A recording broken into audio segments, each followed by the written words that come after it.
আসসালামু আলাইকুম। ধন্যবাদ ভিডিওটি প্লে করার জন্য। আমার আজকের ভিডিওর বিষয় সিপিএ প্রোডাক্ট টাইপ বা প্রোডাক্ট টাইপ। তো আমি অল্প সময়ের মধ্যে আপনাদেরকে সিপিএ প্রোডাক্ট টাইপ বা প্রোডাক্ট টাইপ নিয়ে কিছু বলার চেষ্টা করব। আপনারা যারা নতুন অবশ্যই একটু মনোযোগ দিয়ে ভিডিওটি দেখবেন, কারণ প্রোডাক্ট রিসার্চের সময় প্রোডাক্টের টাইপটা কিন্তু খুবই একটা গুরুত্বপূর্ণ বিষয়। তো অবশ্যই একটু মনোযোগ সহকারে আমার এই ভিডিওটি দেখবেন। সিপিএ নেটওয়ার্কে বা সিপিএ মার্কেট প্লেসে আপনারা হাজার হাজার প্রোডাক্ট পাবেন। তো সমস্ত প্রোডাক্টকে তিন ধরনের বা প্রোডাক্টের টাইপ তিন ধরনের হয়ে থাকে। তো এক হচ্ছে ট্রেন্ডিং প্রোডাক্ট, দুই সিজনাল প্রোডাক্ট, তিন এভারগ্রিন প্রোডাক্ট। তো এখন আমাদেরকে জানতে হবে ট্রেন্ডিং প্রোডাক্টের আওতায় কোনগুলো প্রোডাক্ট, সিজনাল প্রোডাক্টের আওতায় কোনগুলো প্রোডাক্ট, এভারগ্রিন প্রোডাক্টের আওতায় কোনগুলো প্রোডাক্ট। তো আমরা যদি একটু বুদ্ধিমত্তার সাথে কাজ করি তাহলে কিন্তু আমরা সহজেই এই প্রোডাক্টের ধরন বা প্রোডাক্টের টাইপগুলো বের করতে পারবো। তো অবশ্যই একটু মনোযোগ সহকারে ভিডিওটি দেখবেন। তো ট্রেন্ডিং প্রোডাক্ট আমরা কোনগুলো প্রোডাক্টকে বলবো? তো ট্রেন্ডিং প্রোডাক্ট হচ্ছে মার্কেট প্লেসে বা নেটওয়ার্কে যখন আসে এর চাহিদা খুবই ভালো থাকে এবং কিছু সময় চলার পর এর চাহিদা একটু একটু একটু করে কমতে থাকে।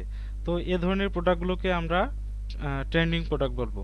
তো ট্রেন্ডিং প্রোডাক্ট নিয়ে যদি আমরা কাজ করি তাহলে কিন্তু উম, খুব তাড়াতাড়ি অল্প সময়ের মধ্যে আমরা ভালো বেনিফিটেড পাবো। তো ট্রেন্ডিং প্রোডাক্টে খুব বেশি বেনিফিট পাওয়া যায়, এটা আপনাদেরকে মনে রাখতে হবে। তো তারপর হচ্ছে সিজনাল প্রোডাক্ট। তো আমরা সিজনাল প্রোডাক্ট কোনগুলো প্রোডাক্টকে বলবো? তো যেগুলো প্রোডাক্ট বছরের কিছু সময় খুব ভালো চলে এবং কিছু কিছু সময় এর চাহিদা একটু কম থাকে। তো এই ধরনের প্রোডাক্টগুলোকে আমরা সিজনাল প্রোডাক্ট বলবো। তো তারপর হচ্ছে এভারগ্রিন প্রোডাক্ট। তো এভারগ্রিন প্রোডাক্ট কোনগুলোকে আমরা বলবো? তো এভারগ্রিন প্রোডাক্ট হচ্ছে এভারগ্রিন প্রোডাক্টের চাহিদা মার্কেটে বছরের সব সময় থাকে। তো এই ধরনের প্রোডাক্টগুলোকে আমরা, যেগুলো প্রোডাক্টের চাহিদা মার্কেটে সব সময় থাকে, এ ধরনের প্রোডাক্টগুলোকে আমরা অবশ্যই এভারগ্রিন প্রোডাক্ট হিসেবে বুঝে নেব। তো এভারগ্রিন প্রোডাক্টের মধ্যে CBD oil, weight loss product, PlayStation এই ধরনের প্রোডাক্টগুলো আপনার এভারগ্রিন প্রোডাক্টের মধ্যে পড়ে। আর সিজনাল প্রোডাক্ট যেমন বিভিন্ন ধরনের গেম বা খেলাধুলা, যেমন ক্রিকেট, ফুটবল, বিভিন্ন ধরনের গেম চলাকালীন অবস্থায় এই প্রোডাক্টের চাহিদাগুলো খুব ভালো থাকে। তো এই ধরনের প্রোডাক্টগুলোকে আমরা সিজনাল প্রোডাক্ট বলে চিনবো। তো তারপর হচ্ছে ট্রেন্ডিং প্রোডাক্ট। তো আমরা আগেই বললাম, আমি আগেই বললাম, তো ট্রেন্ডিং প্রোডাক্ট যখন মার্কেটে আসে তখন এর চাহিদা খুবই ভালো থাকে। তো অবশ্যই আপনাদেরকে trending product, seasonal product, evergreen product এ ধরনের প্রোডাক্টের টাইপগুলো আপনাদেরকে বুঝতে হবে।